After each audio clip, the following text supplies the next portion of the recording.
Abantu ke babuza lapha ku-inbox wami bathi Nkosi Yembono, kungabe lento yokuba wakhuluma ngayo kwakha indlu kwamakoti noma yomuntu osuke usebudlelwaneni naye ibaluleke kangakanani futhi uyakha mase kusiphi isigaba? Kungabe kuyenzekani umuntu uma ngabe kuqome ngeduku bese kuba ukuthi uzokwakha indlu kini ezoqala phansi evusa indlu njengoba uchaze cha? Impendulo yalokho ithi cha, ngoba lowo muntu akabikho ubudlelwano obusakhiwe, awabikho amathongo asahlanganisiwe kule mizi yowu-2. So intombi isaqome nje ngesihle njengoba vele nasendulo yayiqoma, kodwa akakathunyelwa abakhongi. Abakhongi basho into enkulu, akuyona into okudlala, akuyona i-content, akudlali. Akasuka abakhongi ngala bengale befike bethi baba size la ekhaya socela isihlobo esihle, siphethe iy'nkomo besho inani ley'nkomo abayiphethe, bephinde futhi beyikhiphe lezo y'nkomo abasuke bekhuluma ngazo zoboya. Uma-ke nje waqala umuntu wakhishelwa iy'nkomo useyingodusi lowo muntu, ngale nkathi ngobe sengena emngodosini lowo muntu lowo, okusho ukuthi sekumele eqala manje sephathize lobukhosikazi. Usesesigabeni sokuthi uyinkosikazi kodwa engakafakwa enyongweni noma engakachelwa ngenyongo, usesesigabeni sobukhosikazi esingakaqhoyiswa.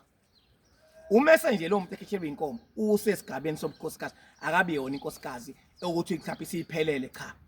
Yingakho umuzwe umuntu yazi lo muntu bese komfazi wami eshe emkhiphela iy'nkomo kodwa kusela ukuthi amqhoyise kahle kahle.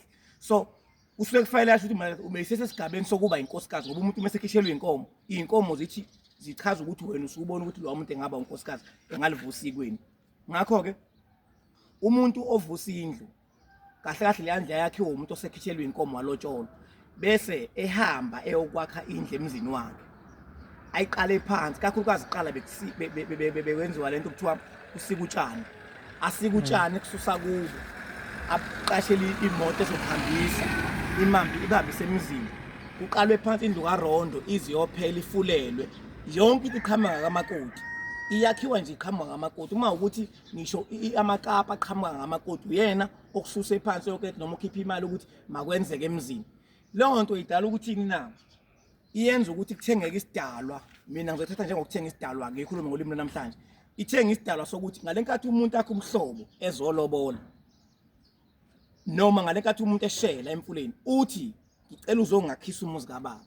Ngale nkathi ethi umuntu ngicela uzongakhisa umuzi kababa, ingakho ngisho ikhehla malibuka umakoti lithi wavuka umuzwa la ekhaya, ngoba libona indlela mangabe limbone ejwayele ekhaya esefile sewumalokazana ukuthi lo muntu lo libona ukwenza kwakho ukuthi lo muntu ingane la ekhaya idukanga mangabe ikhethe lo muntu. Bayashesha-ke abantu abadala ukubona, bayakwazi ukubona uma ugejile, bayakwazi futhi ukubona uma ungabe ungagejanga. Yingakho ukubona nje kwesinye isikhathi umuntu besho nasamhlaba efika lo muntu uthi hayi no, ukhona into ephambene, ingane ethi ayikwazanga ukuba neso. Futhi uma ube nalo iso basho cha, wawuvela uneso mntana sasibonile. Indlu leya njengoba kushelwana ethi umuntu uzongakhisa umuzi kababa, umakoti wayiyakha leya ndlu. Ngale nkathi eyakha leya ndlu leyana, isidalwa automatically silokhu sazi ukuthi kunendlu evuka ivuswa umabani. Hawu, nangu mamtshale zokwakha indlu ekhaya. So-ke siyabona isidala ukuthi lo muzi usuvukile vele, nangu umuntu osefike wenza ini, wakha umuzi, avuse izindlu la ekhaya. Mhlawumbe noma uthi ngisho ikhishi elwini aqale phakathi adilize, ngikhuluma ngekhishi elibaswayo eninomlotha, umlotha lo obekwa lapha esangweni lapha. Qale kabusha ikhishi alivusa, alilungisa, lifaka utshani, lifulelwe ikhishi. Idalwa ngale ziyamregister ukuthi lo muntu unkosikazi bomfanele. Lo muntu la ekhaya uzovusa lo muzi uzoma ngalo nkosikazi. Ngisho senohambo olungalunganga esephazama uhambeni lwakhe. Idalwa lokhu zinokuthi zona sifuna lo wamakoti ngoba zambone zokwakha umuzi, ngoba nawe umushela intombi uthi ngifuna uzongakhisa umuzi kababa. Ingakho kwakuba noRondo noma kuba nendlu yakhe umakoti, isiyaphela lo ndlu isikhathi samanje ayisekho. Ingane seyifike ithi ngizolunguza emzini siphinde ibuyele emuva, ngoba noma bazo mabeyilaya ithi inkulumo umuhluleka mntanami ibobuya ikhulunywa inkulumo enjalo enganeni. Ingane imiphuma ngehubo imbethe ingubo yawo la iphuma kubo iyona izinjalo, ithi inkulumo hamba mntanami ungabheki emuva. Inkulumo nje ngisho mama becimela ithi inkulumo hamba mntanami ungabheki emuva. Ngakho-ke leya ndlu leya automatically idalwa ngisho ngabe uthi usenokona okungakanani, ngoba esintwini sakithi indoda imisiganiwe yachela umngako ngenyongo ayimxoshi. Ngisho ngabe ethi imfice nendoda endlini ayimxoshi ngokwesintu sakithi. Iphike le nkulumo yabantu besifazane abathi isintu igcinezela bona njengabantu besifazane.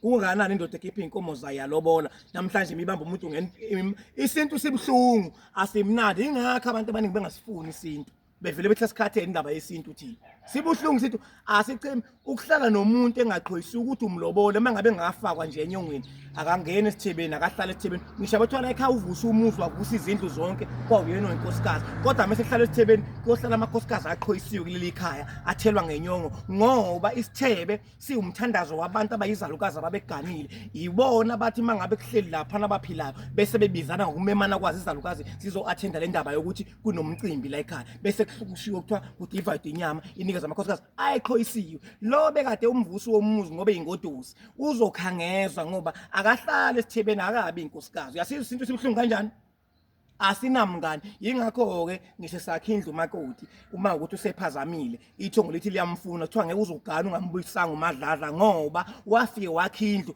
wasithenga isidwala waqeda ngiyabonga ethuba